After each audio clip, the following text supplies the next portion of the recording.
The female deity of the Phoenicians was Barati.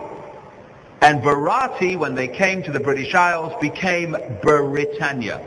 They depicted the two, the English Britannia later and the Phoenician Barati, virtually the same, and the stories told about them are the same.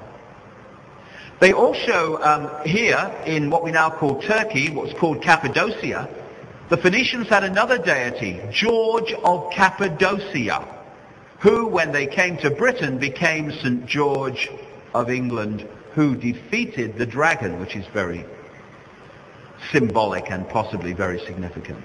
And another deity the Phoenicians had was called St. Michael, which eventually became, of course, a Christian deity. And it was in the west of England here that the Phoenicians arrived, first of all. And down there you'll find so many St. Michael names used, like St. Michael's Mount down near Penzance. The earliest tin miners were the Phoenicians. And again, when you follow the flow of these peoples, you find that this knowledge from North Africa became the British culture. This is how the British depict on an old penny Britannia. And this is a Phoenician coin with Barati. There's that symbol again. And the stories they tell about both of them were virtually identical. This is a depiction of a Phoenician high priestess. And on the garb they used to wear swastikas. People think that the swastika came with the Nazis. Not true. What the Nazis did was take this ancient esoteric symbol that can be found all over the world, and they consciously turned it around to indicate the negative. It's what I call reverse or mirror symbolism. You take an esoteric symbol, which in itself is not negative at all, but you indicate the negative by reversing it or distorting it. And this is why the classic symbol for Satanism is the pentagram, the five-pointed star, reversed pointing down. It indicates the negative consciously. Again, on a Phoenician stone found in Scotland, there we go. There's, again, the swastika. These are ancient esoteric symbols, which the Illuminati have known all about. Now, you know, I don't have to kind of mention this in this area, of course. The number of white horses there are across the hillsides of here in Western England, the chalk hillsides. This is, according to conventional history and archaeology, the oldest one at Uffington in Wiltshire, not far from Avebury, the Avebury Stone Circle. And it's been dated by conventional archaeologists at around 3000 BC. Just this window of time when it appears the Phoenicians were arriving here from North Africa. Why would the Phoenicians put white horses everywhere? Because the white horse was a major symbol of the Phoenician sun religion. So, we had these peoples moving across in various ways to people, the European continent. But within these peoples were these particular genetic lines that did not have an outward appearance of being different, but were genetically different. And it's these lines that manifested as the aristocracy and the ruling families of these European peoples as they became. And they interbred incessantly to hold this genetic structure, and they still do today. There's another group of Phoenicians which will bring us into the modern world. They went to North Italy, and eventually these Phoenicians became the Venetians, who created a maritime and financial empire that was immensely powerful. Among the key families there was one called the de' Medici family, one of the key ruling lines and families. The de' Medici family were the sponsors of Leonardo da Vinci, the Grand Master of the Priory of Sion. And as the night unfolds, you'll see more and more of these threads start to connect.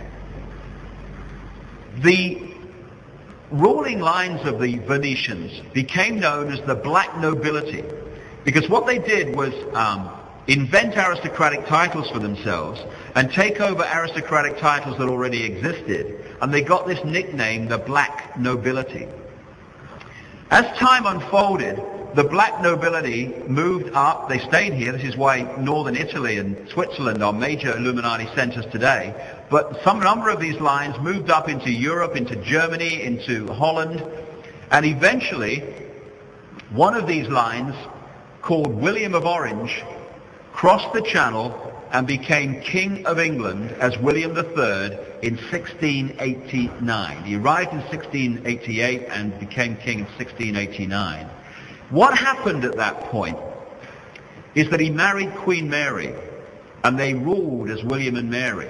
Because of the obsession with symbolism and ritual of the Illuminati, what was happening there, it was the symbolic fusion of these bloodlines that had gone by sea and earlier to Britain with the bloodlines that had come in this direction. And from that point, London and Britain became the epicenter of Illuminati operations. In the ancient world, it was Babylon. Then it moved to Rome, and when the Illuminati was centered in Rome, that's when we had the Roman Empire. And then when they moved to London, what followed that was the British Empire, which was not the British Empire at all, I now understand. It was the empire of the Illuminati, these bloodlines that had centered themselves in Britain, which is a very different thing. In 1694, not long after he became king, it was William of Orange who signed the charter that created the Bank of England, and the whole central banking system started to motor and emerge. So London became the epicenter. And through the British Empire, particularly the British Empire, but the other European empires as well, these bloodlines, this genetic structure that only they knew about until now, was exported all over the world, into the Americas, North, Central, South America, into Australia, into Africa, into Asia, as far as China, New Zealand. And people can go this far with me, and then they say, well, hold on a minute, I can follow you this far, mate. But those empires don't exist anymore, so it must be all over then. Not quite. This is a vital point to understand in this manipulation. There's two types of control. There's a control which has a finite life, and there's a control that can go on forever until someone exposes it. The first is a dictatorship you can see, touch, and taste. Fascism, communism, royal dictatorship. You can see it. You know it exists. You know you are not free. You have a focus for your suppressor. You can see him. And the desire for freedom in the human heart will eventually rebel against that form of control. We've seen it many times. Then there's the other kind. That's the prison with bars you can see. Then there's the prison without the bars, the prison you can't see, where you are completely controlled, but you think you're free. And no one rebels against not being free when they think they are. And particularly in this century, but in America earlier than that, as these European empires, particularly the British Empire, rolled back on the surface out of these continents and out of these countries, they left out there the bloodlines and the secret society networks through which they operate, and they have continued to control those countries ever since.